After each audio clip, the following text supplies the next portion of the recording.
이 법회에 동참하신 우리 불자님들, 불보살의 가호가 있기를 심축드립니다.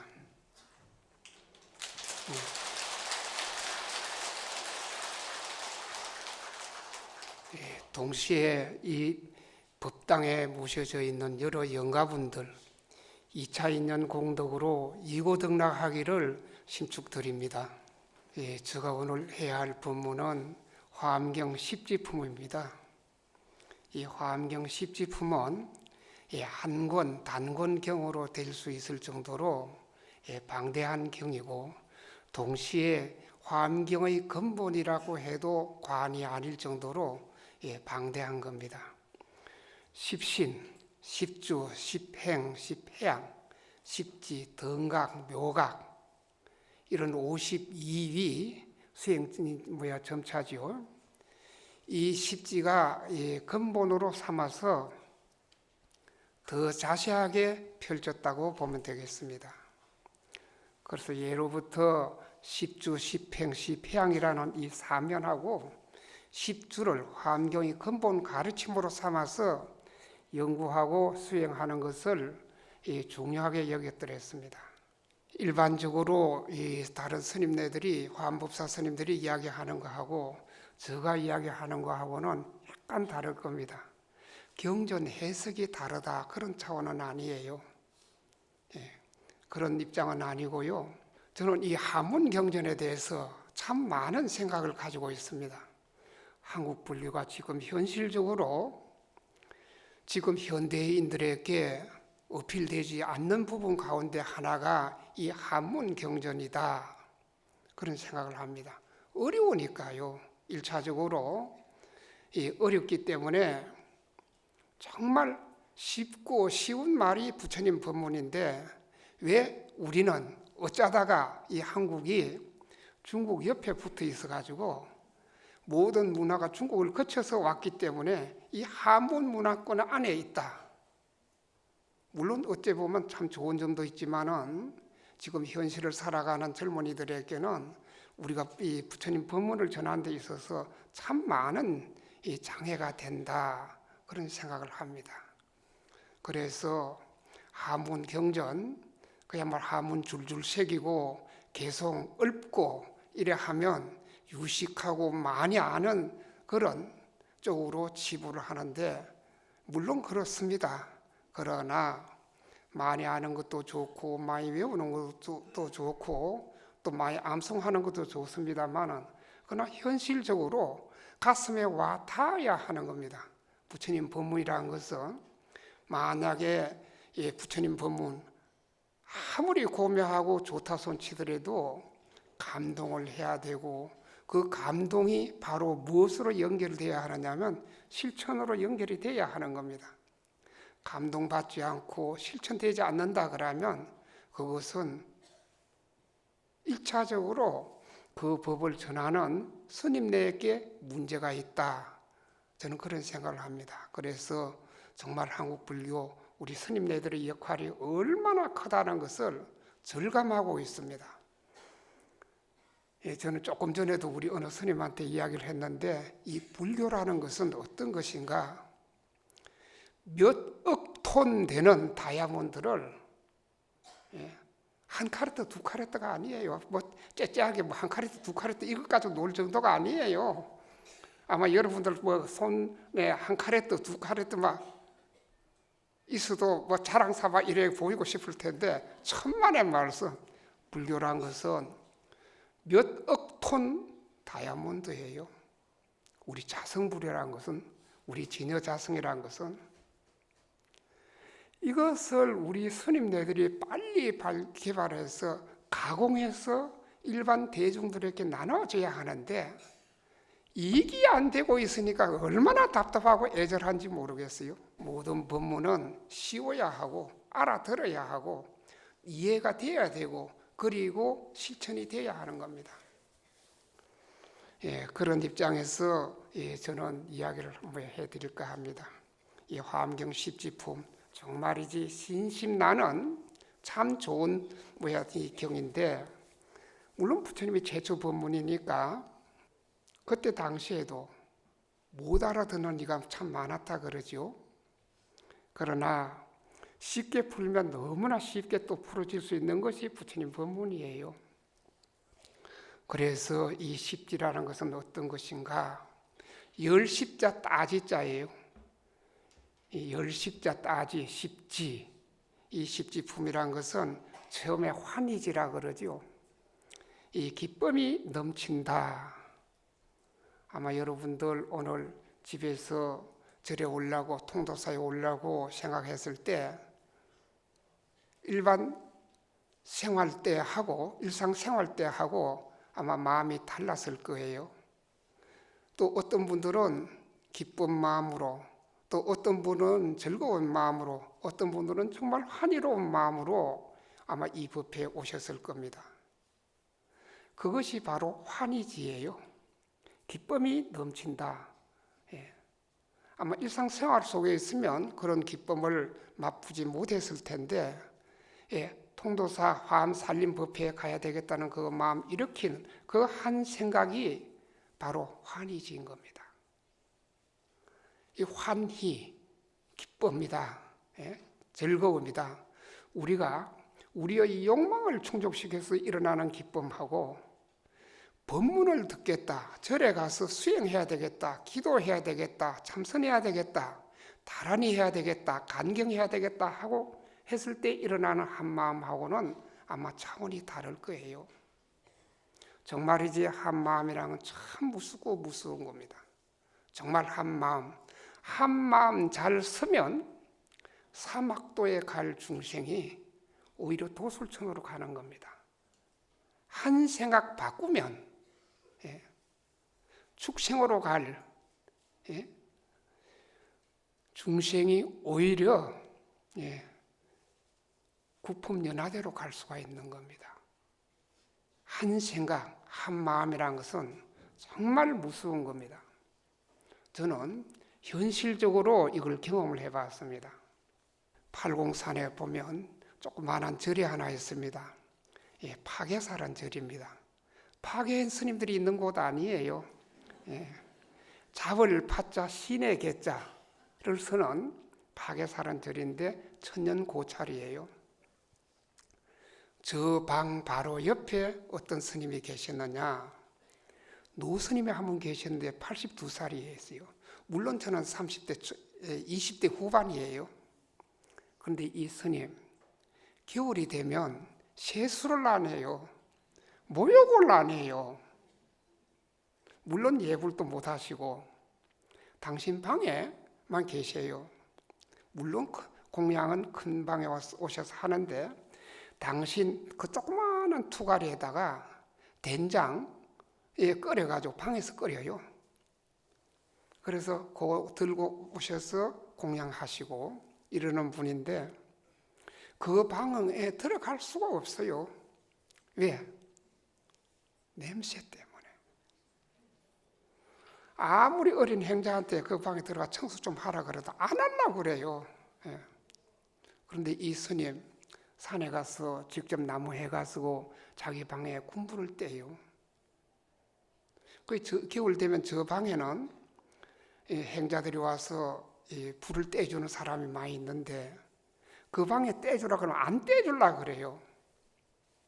그러나 저러나 어느 겨울날 조금 오후 한 2시쯤 돼서 따뜻할 때 했을 때 제가 큰 솥에다가 물을 많이 끓여가지고 그러고 이 행자들한테 그걸 들고 오게끔 하고 노스님 방에 큰 다락을 하나 갖다 놔놓고 그날은 스님에게 모욕을 시켜드렸습니다. 방 안에서. 물론 삭발도 해드렸고요. 그리고 나니까 됐다. 이게 인사예요. 물론 인사 받으려고 모욕시켜드린 것도 아니지만은 그래서 그 모욕이 끝나고 난 뒤에 참 불행하게도 한 달 좀 지났나 이 스님이 치매가 왔더랬습니다. 그런데 이 스님 제가 별명을 지어드렸습니다. 뭐라고 지어드렸느냐? 오무노장님. 5가지가 없는 상자 없고 절 없고 당신 무식하고 돈 없고 신도 없고.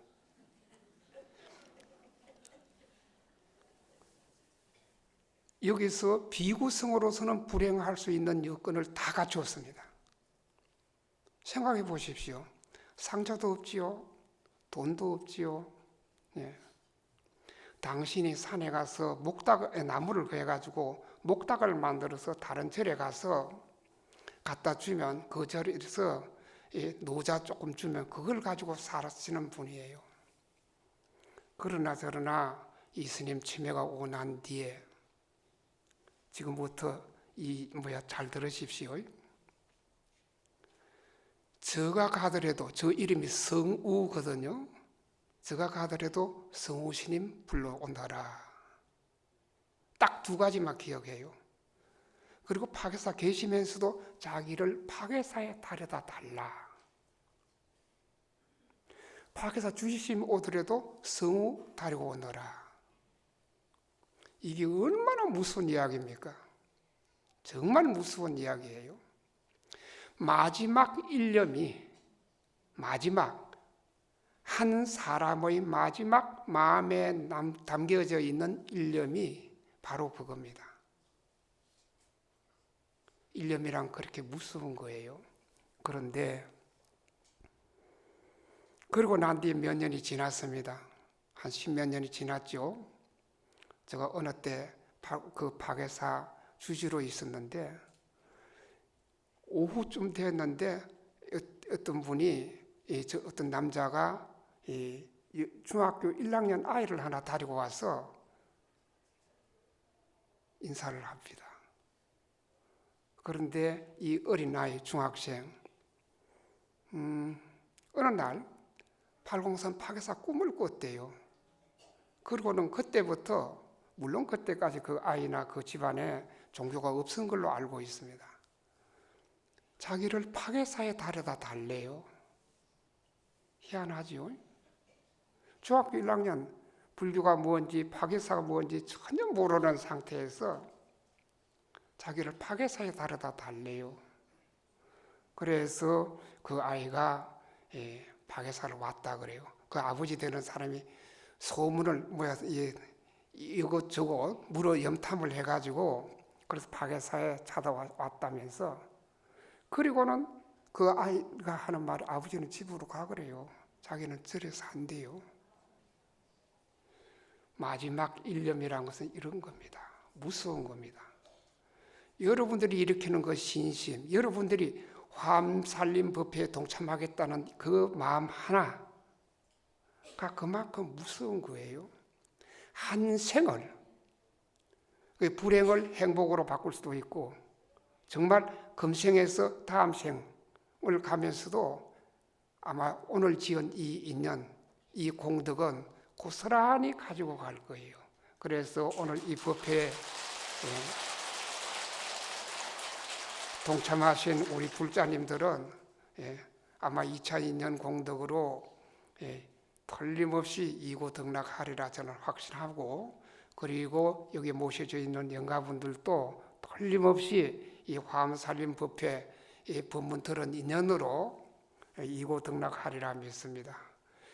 이 화엄살림법회를 처음 하셨던 경봉스님 이 법문, 저는 65년도, 66년도 이곳에 살면서 스님에게 직접 법문을 들었습니다. 스님 법문 가운데 어떤 말씀이 있었느냐 하면, 설령 모르고 들었다 손치더라도 우리 의식적으로는 모두를 무의식, 이 제8아리약식 속에는 거의 내장되어 있기 때문에 그러다가 육도를 헤매다가 어느 한 순간 법문 들은 것을 되새기면 거기에서 그 경지에서 사막도에서 벗어난다. 법문 한마디 들은 인연으로 사막도에서 벗어난다. 이건 경봉스님 법문이에요. 제가 하는 법문은 아니에요. 젊었을 때 저는 젊은 학인으로 있으면서 그 법문을 들으면서 그렇게 신심이 납니다. 아마 여러분들은 제가 경봉스님 법문을 제가 기억해서 전해드렸기 때문에 얼마나 감동이 오는지 그건 모르겠습니다만은 저는 그때 그런 정말 순수한 감동을 받아들였습니다. 이 환희지를 느낀다. 이 환희지, 정말 여러분들은 불자로서 가운데 부처님 정법 만났고 그 가운데서도 이 최고의 대성경전, 이 화엄경을 하고 이렇게 인연될 수 있다는 것은 이건 정말 복 중의 복이에요. 아무나 하고 누구나 하고 그렇지는 않습니다. 정말 선건을 지은 분들이 이 화엄법회에 동참할 수 있다, 저는 그런 생각을 합니다. 그러나 십지품 서장을 갖다가 잠깐 읽어드리겠습니다. 보살의 복과 지혜와 도를 돕는 일을 두루 갖추어 중생을 이롭게 하되 다할 데가 없고, 이 보살이 하는 행, 복과 지혜, 우리가 수행을 하면 지혜가 일어나게 되어 있습니다. 수행을 하면 아마 틀림없이 여러분들도 경험해 보셨을 거예요. 수행을 하면 지혜가 일어납니다. 그런데 그 지혜 속에는 무엇과 동반이 되느냐?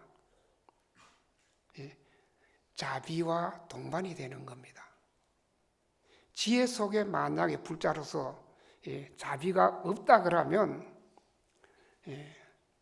그것은 잘못된 수행이다. 건지 마른 지혜예요. 틀림없이 마음이 밝아지고 나면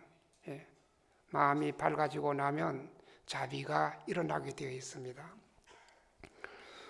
모든 보살이 지혜 방편으로 피안에 이르렀으며 일부러 생사와 열반에 들어가면서도 보살의 수행은 그만두지 않았다.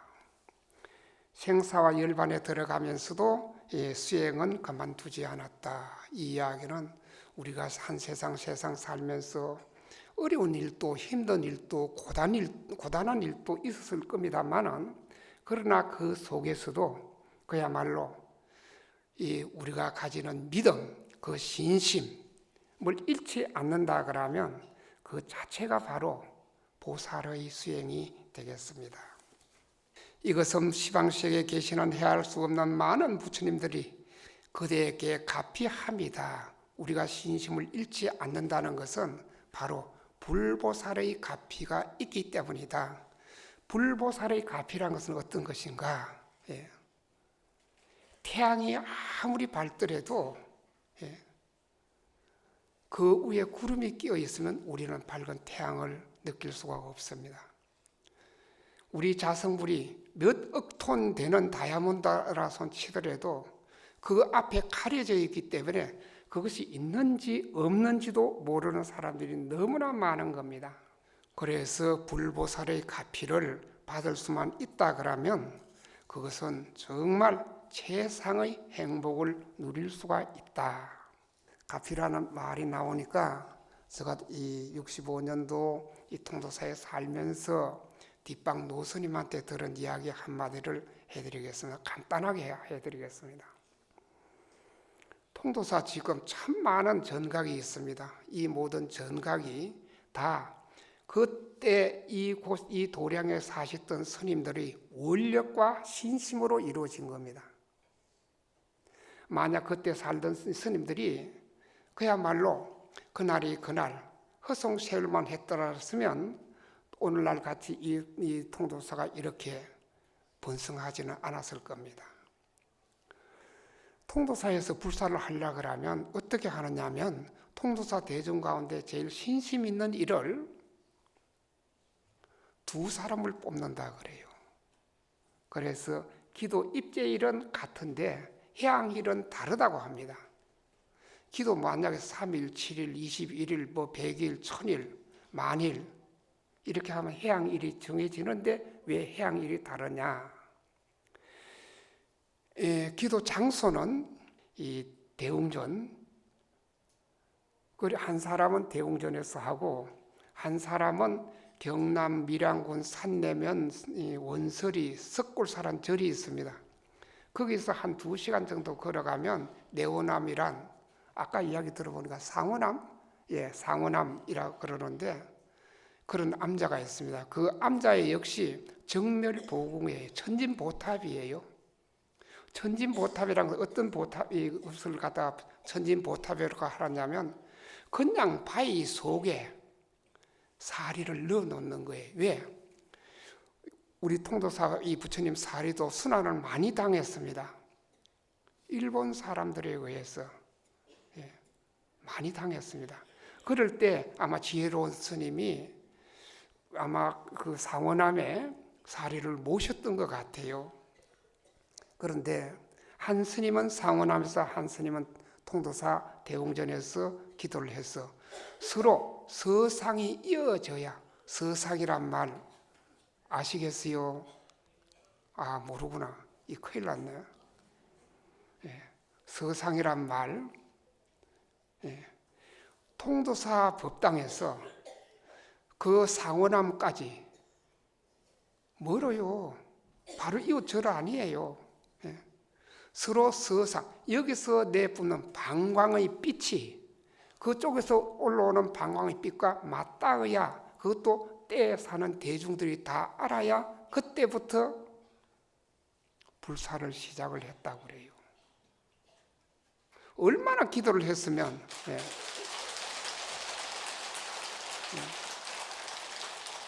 얼마나 기도를 해야 그 서상이 맞닿도록 하겠습니까?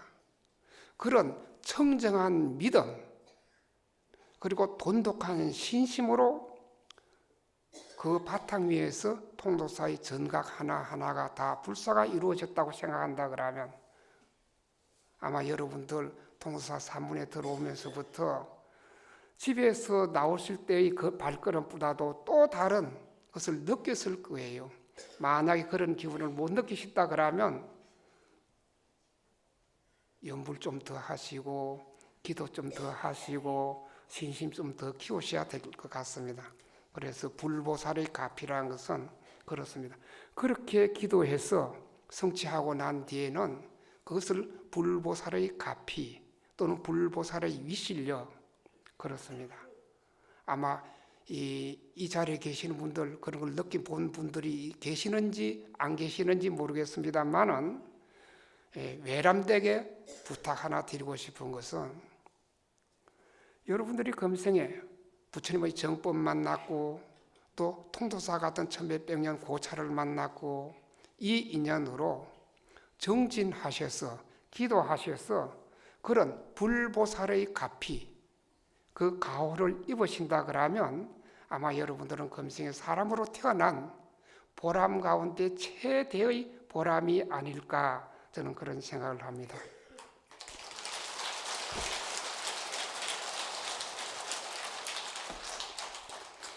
지혜의 자리에 들게 하려는 것이며 모든 선근을 포용케 하려는 것이며 모든 불법을 잘 선택해 하려는 것이며 모든 법을 두루 알게 하려는 것이며 법을 잘 말하게 하려는 것이다.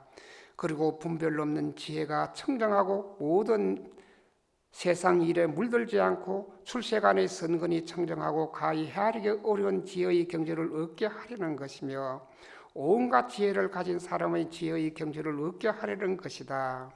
또 보살의 십지의 처음과 나중을 얻게 하려는 것이고 보살 십지의 차별된 모양을 사실대로 말하게 하려는 것이다.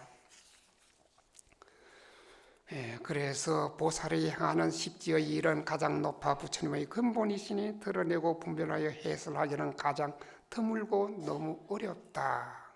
이 환경에서도 이렇게 너무 어렵다고 말씀을 하셨습니다. 그러나 이때까지는 제가 쉬운 말로 했지요. 대답 아무도 안 하네. 어려워요. 그러면 더 쉽게 이야기할까요? 그런데 제가 더 쉽게 말씀하기 이전에 여러분들이 마음이 어떻게 해야 하느냐? 들으려는 마음이 검강과 같고 부처님의 지혜를 깊이 믿으며 마음바탕 아는데 내가 없어야 이 뛰어난 법을 들을 수 있다. 이 구절은 한번 따라 하십시오. 들으려는 마음이 검강과 같고 부처님의 지혜를 깊이 믿으며 마음바탕 아는데 내가 없어야 이 뛰어난 법을 들을 수 있다. 어떤 분은 3일 기도했는데도 부처님의 가피를 입었다. 어떤 분은 21일 했는데도 가피를 입었다. 그런데 어떤 분들은 100일 했는데도 가피를 입지 못했다. 어떤 분은 1000일 했는데도 가피를 입지 못했다. 그런 이야기를 가끔 듣습니다. 들을 때마다 안타까운 것이 방법이에요. 기도하는 방법. 기도 이야기하면 기복불교만 조성한다 그러는데 그것은 정말 불교를 모르는 분들이 하는 이야기예요. 모든 것은 기복에서 시작이 되는 겁니다. 그 속에 보리의 종자가 숨겨져 있는데도 불구하고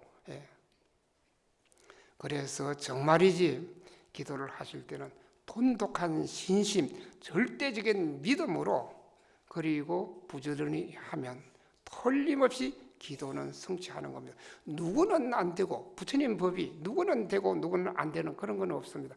햇볕이 내려 쪼일 때 도둑놈한테도 햇빛은 밝게 비춰지는 거예요. 소나 말이나 닭에도 햇빛은 그대로 밝게 비춰지는 거예요. 착한 사람에게도 물론.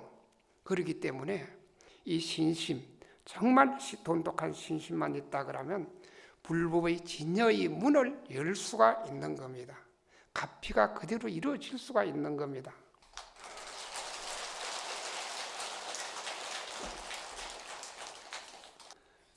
그래서 이제 환희지 자리의 이야기를 해드리겠습니다. 불자의 어떤 중생이 깊은 성근을 심으면 그 모든 행을 잘 닦고 도를 돕는 법을 잘 모으고 부처님께 잘 공양하고 청정한 법을 잘 쌓고 선지식을 잘 거두어주고 깊은 마음을 청정하게 하고 넓고 큰 뜻을 세우고 넓고 큰 지혜를 내고 그러면 자비가 앞에 나타난다. 아마 십지분 이것까지만 하더라도 오늘 보면 끝 해도 됩니다. 뭐 더 할 거 없어요. 우리 불자로서 한 세상 살면서 제일 좋은 보물이 무엇인가? 신심이에요. 정말이지 신심입니다. 신심만 돈독하다 그러면 아마 금생에 여러분들은 사람으로 태어난 불자로 살은 보람이 있는 거예요. 보살이 이와 같은 마음을 일으키는 것을 대비심을 머리로 삼아 지혜가 늘고 좋은 방편에 포용하고 가장 뛰어난 깊은 마음으로 유지되고 열의 힘이 한량없이 잘 관찰하고 분별하고 용맹한 힘과 지혜의 힘으로 걸림없이 지혜가 앞에 나타나고 자연의 지혜가 앞에 나타나고 자연의 지혜를 수순하고 모든 불법을 받아들여 지혜로서 교화한다. 넓고 크기가 법계와 같고 끝없기가 흑원과 같아서 미래까지 다 한다. 보살이 처음 이와 같은 마음을 내면 범보의 자리를 뛰어나 보살의 자리에 들어가고 열의 집에 태어난다. 바로 이겁니다. 신심만 있다 그러면 마음만 낸다 그러면 바로 범보의 자리에서 보살의 자리로 들어가고 바로 열의 집에 태어난다. 바로 성불한다. 성불이라는 말은 다른 게 아니에요. 깨달음이에요. 부처됨, 부처란 말은 깨달음이거든요. 그 깨달음이란 것은 어떤 것인가? 인간 세상에서 누릴 수 있는 행복보다는 차원이 다른 행복을 영원히 누리는 것이 바로 이 깨달음이에요. 깨달음의 정의를 하자 그러면 영원한 우리 일체 중생들은 영원히 살아있는 존재예요. 그렇다 그러면 영원한 행복, 물론 금생과 동시에 영원한 행복이니까 해볼 만한 일이에요. 또 해야 할 일이에요. 이럴 때 박수를 한번 쳐야 되는 거예요.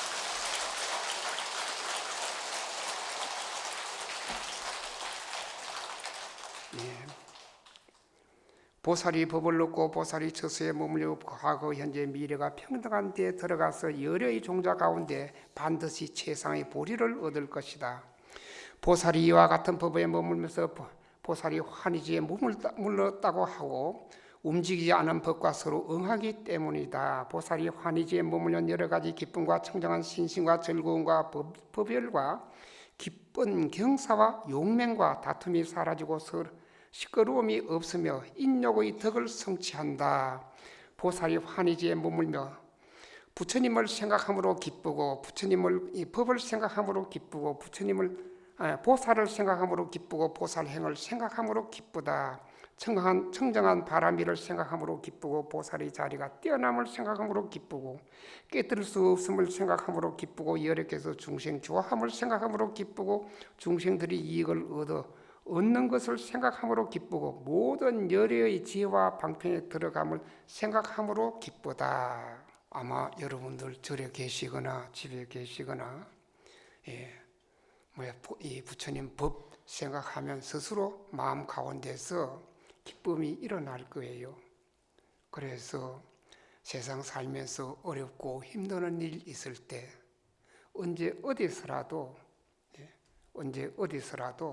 그야말로 내 마음 다독이는 방법 가운데 하나가 제일 좋은 것이 염불이에요. 염불. 우리 대한불교 조계종은 선종이기 때문에 선만이 제일 일이다. 선 좋은 건 좋습니다. 정말이 좋아요. 그러나 제가 불자로서는 이 염불이 생활 속에서는 아주 좋을 겁니다. 왜? 어렵고 힘들 때 어렵고 힘든다는 이 생각에 끌려가지 말고 그 마음에 괴로워하지 말고 바로 그때 뭘 하느냐? 평소에 하던 염불, 관세음보살이건 지장보살이건 나무아미타불이건 어느 건든지 상관이 없습니다. 가만히 앉아서 하는 거예요.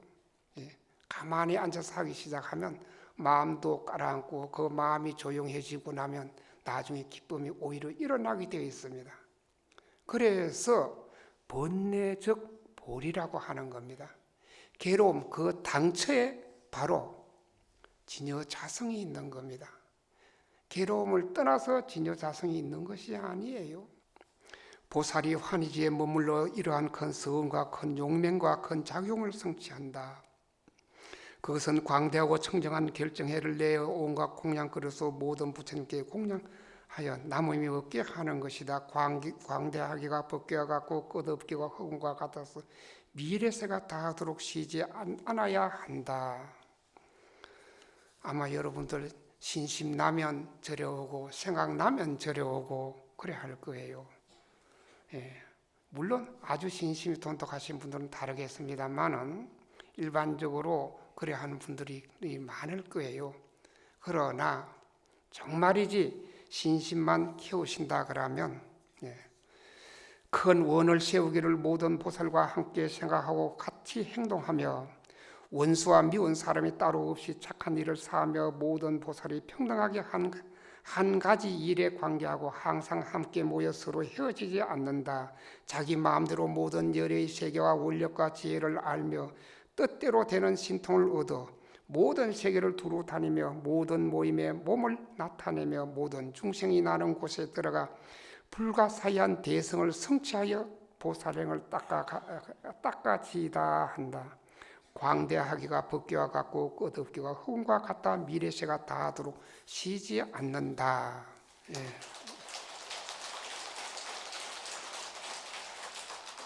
그래서 우리가 불자로 살면서 염불하는 것도 좋습니다.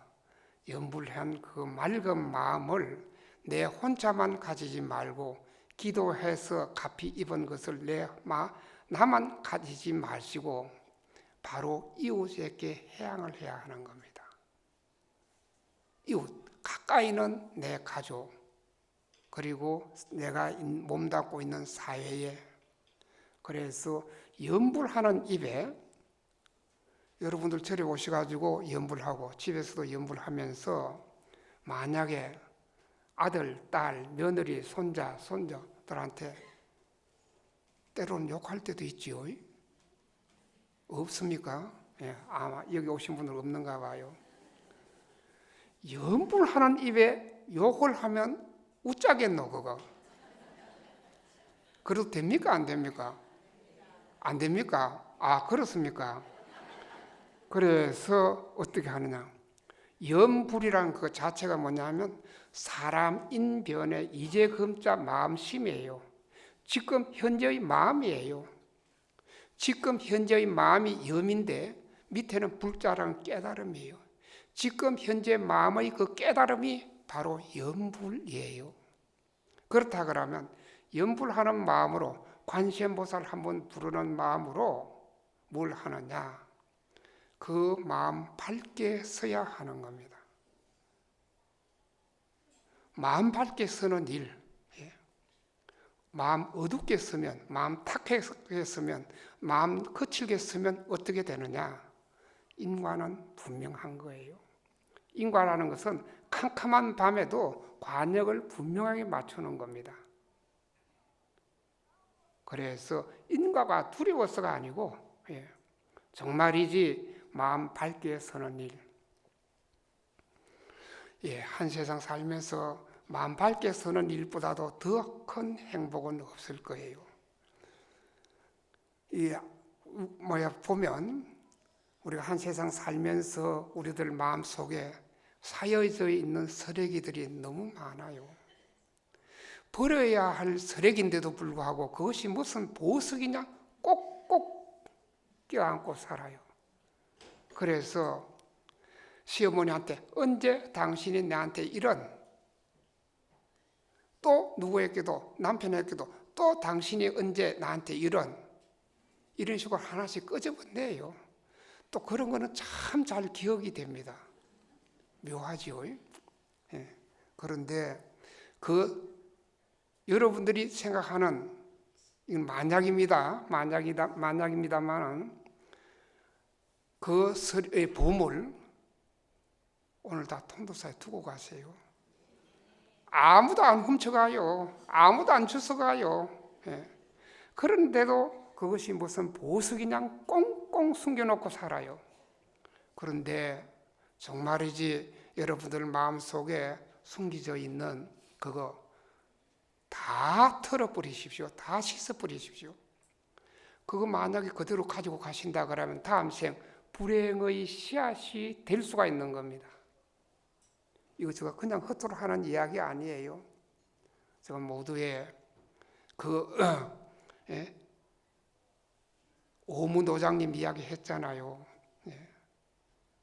마음속에 묻어두는 것은 다 다음 생에 내가 대받아야 할 그런 거예요.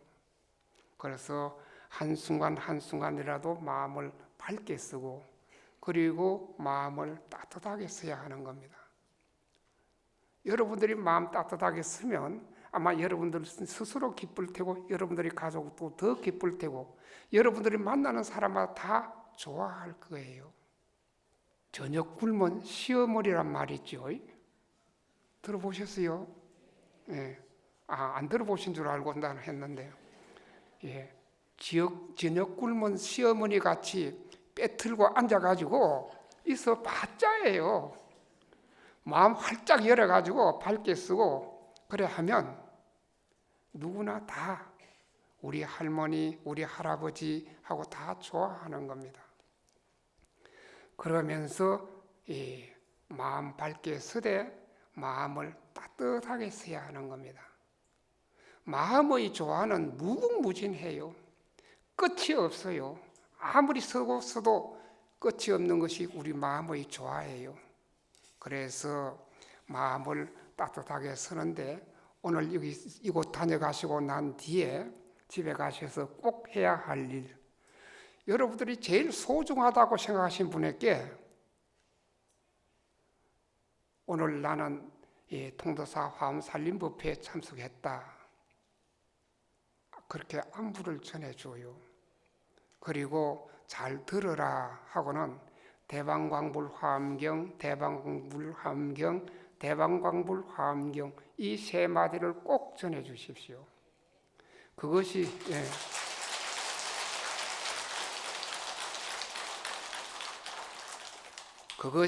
그런 그분들에게